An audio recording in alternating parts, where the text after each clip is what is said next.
what we was talking about, because all these things, like seeing the child murders, seeing Israel be so ineffective, the raid of Al Shifa Hospital was deeply embarrassing for everyone involved of the pro-Israel side, where Israel not only failed to produce evidence that Hamas headquarters were there, but they did it in the most comical way possible, where they was caught planting evidence, having the most cartoonishly bad propaganda that even the BBC and CNN couldn't get behind. So because of this, we are seeing, and you can speak on whether you agree with this or not, Glenn, but I've never seen the tide turn against Israel like this before. Like Israel had PR disasters before, and there have been moments before where I was like, yes, now the tide's going to turn, and it didn't happen. Like that happened quite a few times, but it's different now. Maybe I'm being delusional, but we are seeing something we never seen before, which is leading Zionists to freak out and revert to their natural tendency of authoritarianism, which we describe on our channel.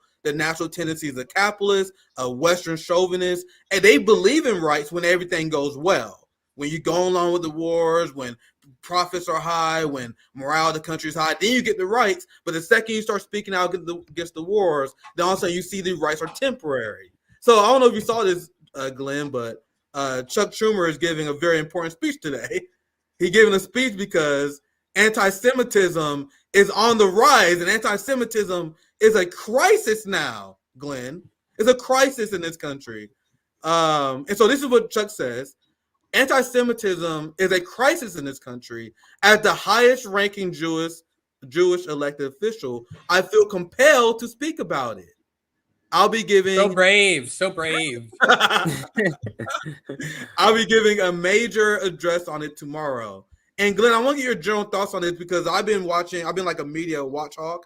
We do propaganda reports, and it's been unbelievably bizarre. Well, I should say bizarre because it's actually common. I've seen the same segment on MSNBC that I see on Fox News, where they say Jewish students on campus feel uncomfortable because Palestinian people are protesting for free Palestine. People are saying from the river to the sea, and now Jewish students are feeling uncomfortable. And I'm seeing this very concerted manufactured crisis of anti-Semitism linking your support of the Israeli state with of anti-Semitism. Anyway, I don't want to beat the dead horse. I want to get your thoughts on this coordinated effort. And CJ, I didn't mean to interrupt. I'll pass to your question next. No.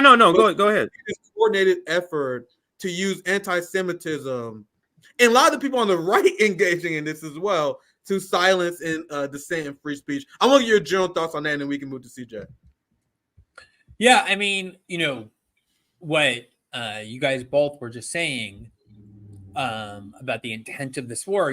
Obviously, the Israelis have the military capability to kill a lot more Palestinians if they wanted to. They could, completely carpet bomb Gaza. What they're doing is not that far away. 60% of architectural structures in northern Gaza are in some way compromised, if not fully destroyed. You're talking about the majority of the buildings in Gaza City and northern Gaza are in some way damaged. That, it's hard to start drawing very fine distinctions between what carpet bombing is and what has happened here. But if the Israelis wanted to, they could just immediately destroy every building, and they're not. And I think in part it's because they do still have to be concerned to some extent about world opinion. Yeah. They are far less concerned than they have been in the past. And they also know, and I don't know if you guys saw this, but there's a video of Netanyahu sitting in his home, and he didn't know he was being taped, and he talked what is so obviously, what I have to say in his defense is true. He mocked the idea that the Americans would ever stop Israel. He said, do you know how easy it is for me to manipulate the American public? And but I do think that the extent of opposition to Israel that sometimes does penetrate media outlets, that you're seeing worldwide protests of hundreds of thousands of people in major American and Western cities and cities in the Middle East, is not really, I've never seen gigantic, continued, enduring, sustained protest in defense of Palestinians and against Israel to this extent ever. And I think I think in part it's because of what we started off by saying, that this is not like anything that We've seen before that it's just, if you're a decent person by definition, even if you support Israel, you're going to look at this and feel a deep sense of disturbance and horror and discomfort. But I also think we have to remember that, and this is one of the things that you learn every year as you get older, is that things that you assume are kind of second nature because you lived through the history are things that to other people every year, more and more of them are just these dead historical events that they never lived through and therefore know nothing about. And the reality is that the Israeli-Palestinian conflict has more or less been on the back burner, certainly in American political debates and Western political debates. I think that's part of why Hamas did what they did, to say, we're over here and you can't go around signing these peace deals with Israel and Saudi Arabia and the United Arab Emirates without pretending that we don't exist. And so I think for many, many people, younger people, people who started paying attention for the first time to politics only because of Donald Trump, this is the first real look they're getting at Israel. And the first reminder of the fact that the Democratic Party are just as supportive of the Israelis as the Republican Party is. And I think a lot of people are having their worldview disturbed. I'm seeing this genocide, and then I'm seeing this person over here who I've been told was a good, decent person, continuously not only applauding it in Joe Biden, but saying that they're going to fund it. And I think it is starting to change consciousness. But the reality is, Israel is a very powerful military. It's a nuclear armed power, the only one in that region. It is true that they have a stranglehold on American public opinion for all kinds of reasons. Americans are a very pro-Israel population. Evangelicals are fanatical Israel supporters, many of them. Obviously, American Jews are.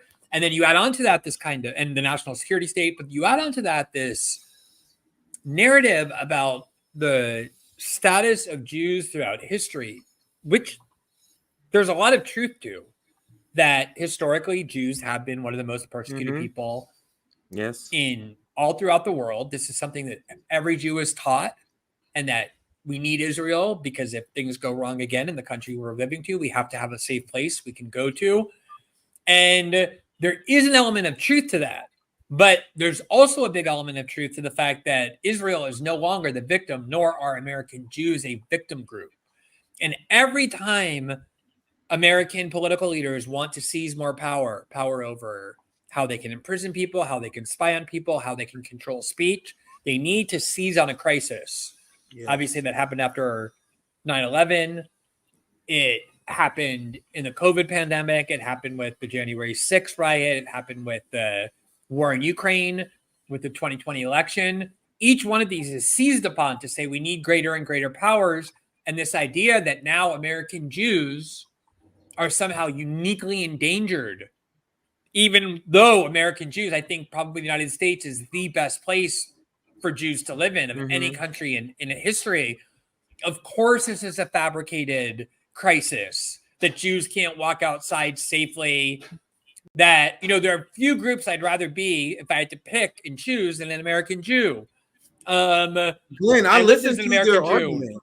Glenn, I when they was pushing this, I was like, what examples that are using? They seriously did a segment on Morning Joe where this privileged younger white woman who went to like Columbia, went to Ivy League, all these good schools. Her example of rising anti-Semitism was she walked past a Palestinian protest and she heard someone say to the river and sea. That's their crisis, Glenn. That they're hearing chant.